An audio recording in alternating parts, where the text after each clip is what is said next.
Air Canada flight attendants have rejected the tentative agreement nearly unanimously. In a vote that wrapped up this afternoon, 99.1% of votes rejected the airline's latest wage offer.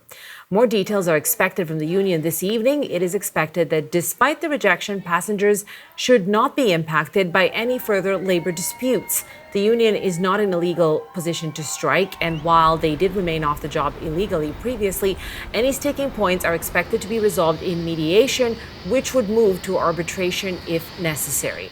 For its part, Air Canada says it is fully committed to the mediation and arbitration process.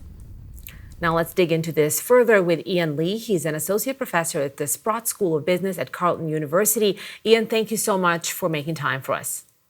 My pleasure, Deanna.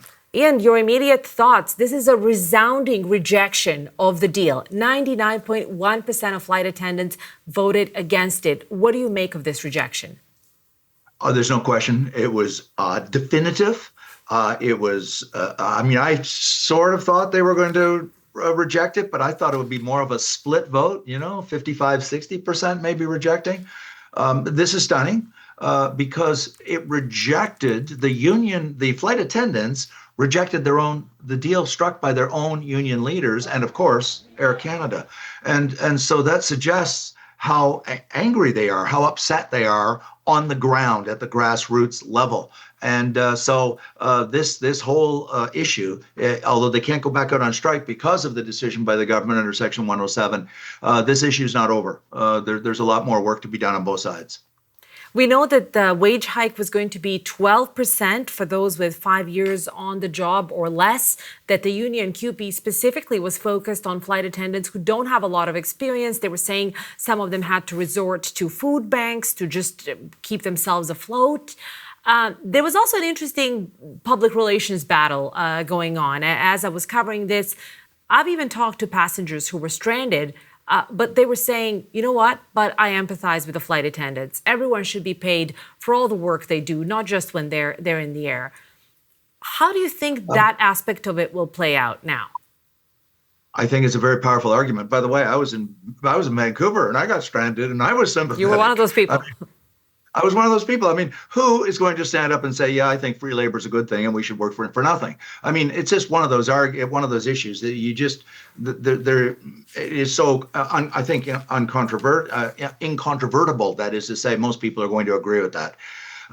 The larger issue, though, and believe me, I am sympathetic, but this is, it's going to be fascinating to see how this plays out because this is an ugly industry. This is the industry that Warren Buffett, who's not a slouch when it comes to analyzing industries, said it's a terrible industry, and this industry has lost more money than it has made in profits since Orville Wright flew the first airplane at Kitty Hawk in 1906 or 1907. That's why Warren Buffett said jokingly but seriously, somebody sort of shot Orville Wright and stopped the first plane from being built because it's so terrible. Where I'm going with this is, on the one hand, and I guess I'm sounding like I'm speaking out of both sides of my mouth, I'm very sympathetic to them. I think most people are. On the other hand, this is an industry that, goes from feast to famine. Some years they make a lot of money, and other years they're on the edge of bankruptcy, and there's a lot of bankruptcies, especially of the smaller discount airlines in this industry. And so, well, yes, they're going to have to pay them for they can't get away with saying you're going to work for free anymore. At the same time, this is a brutally competitive industry.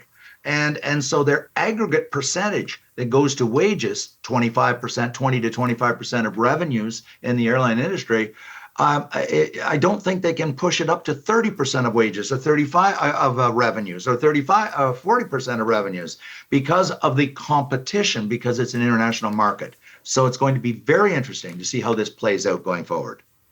Talk to me a little bit while we still have you, Ian, about what happens next. I mean, we do know it'll go to mediation and possibly binding arbitration. We know that the government and Minister Patty Hajdu got very harshly criticized for stepping in, some people felt, too hastily when the flight attendants first went on strike. Is there any possibility that we could have another labor disruption? What do you foresee happening? I think this is going to force the government to step in. And just for your listeners, I'm not a labor relations scholar, but I did do a paper, and I wish more of my colleagues who are labor relations scholars will acknowledge it. Yes, they're right. Workers have the right to strike. The Supreme Court ruled that. However, the paper I did, which was a purely factual, empirical paper, where I looked at every back-to-work legislation by the government of Canada from 1950 till last year. The government of Canada, successive governments of Canada, successive parliaments, Liberal and Conservative, have intervened 44 times from 1950 until now. And in every instance, save and except two, it was in the transportation sector. So Parliament, successive parliaments is saying, yes, you have the right to strike, but the transportation sector is so essential to our country that we're going to step in, even though we know you have the right to strike. So this is what's going to be interesting to see if the government finally moves on this with introduction to changes to the labor code to possibly designate railroads, ports, and airlines as essential, because that's what they're saying with their back to work. They didn't do it once. They didn't do it 5 times. They do it on average once every 18 months. And we cannot deny those facts. I'm not advocating designating them. I'm just saying that the government has de facto, successive governments, Liberal and Conservative. Pierre Trudeau did it. Mulroney did it. Harper did it. Chrétien did it. Every prime minister did it that was in power for more than a year, legislated striking workers and transportation back to work. So there's a tension, a contradiction between the right to strike, established by the Supreme Court of Canada, and the role and responsibility of the government of Canada to manage the greater good of the economy. And those two rights are colliding. The right, the right of the government, the requirement of the government to manage the economy for the greater good and not bring it to its knees with the strike in transportation. Yet at the same time, unions, workers have the right to strike under the Supreme Court of Canada ruling. How we're going to reconcile those two contradictory values is what to me is the overarching question here in not only the Air Canada, but the railroads and the ports and any unionized company or industry in the transportation sector. And certainly something that those from both sides of the labor relations will be watching very closely. Ian, thank you so much for that analysis. Really appreciate it.